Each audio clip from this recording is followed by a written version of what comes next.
Bonjour, c'est Steph Dedge. Je suis présentement avec Rosaire Fontaine ou La Fontaine? Non, Fontaine, pas de là là-dedans. Là. OK, pas de là. Il vient du Saguenay, par exemple, c'est ça? Oui, là, peut-être, mais pas là. Oui, c'est le promoteur. Le promoteur du Fantastica de Montréal. Je suis le concepteur de l'événement qu'on a débuté en 2015. Oui, hey. Au collège, non, c'était pas au collège. C'était à la place des Aulniers à Longueuil. Puis là, vous avez bougé de Longueuil à Montréal? Oui, après 2 ans d'opération, on a décidé de déménager nos opérations au collège André Grasset à Montréal. Après tout, dès le premier jour, on a baptisé l'événement Fantastica de Montréal. Bien qu'on était situé dans le Grand Montréal, mais là, on l'a vraiment amené à Montréal officiellement. Puis c'est pas pire parce que c'est pas trop loin du métro en plus. Oui, à proximité du métro Crémazie, justement. Au coin de Christophe Colomb, juste en sortant de l'autoroute 40. Très facile d'accès avec un beau stationnement. Oui, ce que j'ai pu voir, c'est que là, cette année, quoi, c'est votre l'admission, c'est? C'est 8 $ l'admission pour l'admission régulière à 10 h le matin. Mm-hmm. Et puis, on a également une admission lève-tôt à 8h30 au coût de 20 $. Puisque il y a des gens, justement, qui aiment avoir la possibilité d'avoir un accès à l'inventaire de nos vendeurs. Oui, que ce soit, mettons, les revues, tout ça, pour les comic books, les jouets et les collections. Vraiment plus pour les collectionneurs, ça a un attrait. Bien qu'on n'a pas du tout d'activité en tant que telle pour les cosplayers de prévu avant l'ouverture à 10 h. C'est ça. Pour quelqu'un vraiment qui recherche les pièces rares, tout ça, ça peut être envisageable pour quelques dollars supplémentaires de venir magasiner tôt le matin. Je voulais savoir, parce que tantôt on parlait que ça avait lieu à Longueuil, que là, ça fait depuis 2015 que ça fonctionne. Là, peux-tu m'arriver à environ, là, pas être précis, là, mais le point de vue full, tu sais, point de vue artisan, point de vue, comment ça a grossi depuis les années? Ça va-tu en grandissant? Va-tu être obligé de changer de place? Non, c'est sûr qu'on ne redemandera pas de place pour l'instant, ça c'est sûr et certain. Notre but principal à la base, c'était de faire un événement plus compact, mais beaucoup plus centré sur les comic books, sur la bande dessinée, plus sur les jouets de collection. Moi, je suis moi-même un collectionneur depuis comme toute ma vie. Mais de collectionneur sérieux depuis 29 ans. Je fréquente les conventions depuis de très nombreuses années. Puis, j'ai conçu le Fantasticon en 2015, vraiment pour, je dirais, j'ai conçu l'événement que j'ai toujours voulu voir, puis qui n'existait plus à Montréal. On avait des salons de jouets qui sont intéressants, tout ça, mais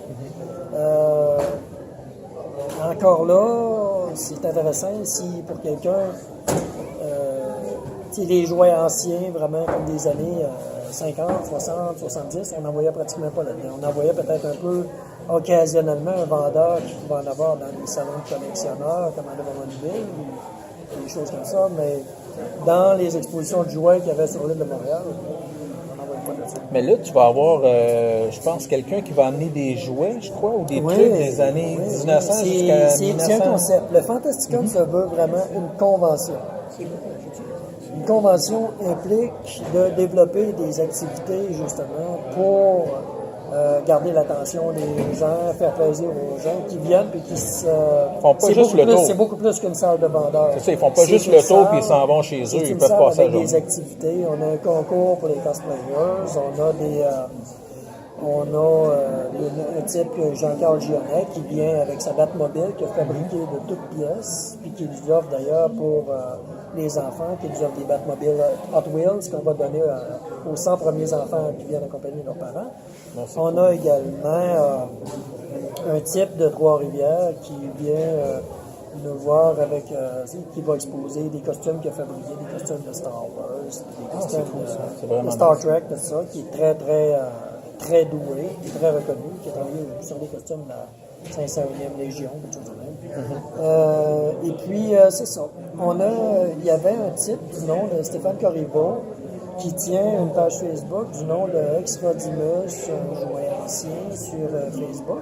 puis je voyais depuis longtemps passer ces photos. C'est vraiment un collectionneur très, très, très, très passionné, qui investit beaucoup d'argent, puis beaucoup, beaucoup de passion dans son hobby.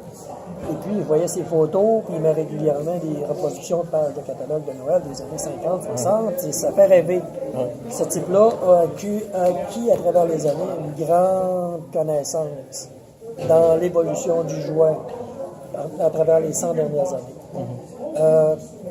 On a décidé, on l'a invité à venir à l'événement. On l'a invité à venir à l'événement pour venir s'installer sur 4 tables qui va disposer, selon les générations, il va installer son setup, mais les gens en marchant tranquillement à scruter ce qu'il va exposer sur les tables, va carrément voir l'évolution du jouet à travers le dernier siècle. Avec quoi, qu'est-ce qui fascinait, qu'est-ce qui intéressait, qu'est-ce qui captivait les enfants dans les années 30, puis dans les années 40, puis pour les jeunes qui arrivent, les enfants qui viennent, qui sont habitués à jouer sur les jeux vidéo, de voir un jouet en métal à craindre, puis en bois, même en bois. Même en bois, toutes ces choses-là, ça peut paraître très primitif, mais si on se met dans le contexte de l'époque, c'était très moderne. C'est des jouets qui faisaient des merveilles, puis ça émerveillait 100 fois plus ces jouets rustiques-là à l'époque que tous les gizmos informatisés qu'on voit de nos jours. À batterie. Il y avait une magie là-dedans inimaginable. Là. On remonte, c'est des jouets qui ont été faits avant les jouets des années 40, c'était avant l'arrivée de la télévision. Voir ces affaires-là marcher tout seul, puis rouler tout seul, puis faire des sons, puis à craindre, puis tout ça. Là,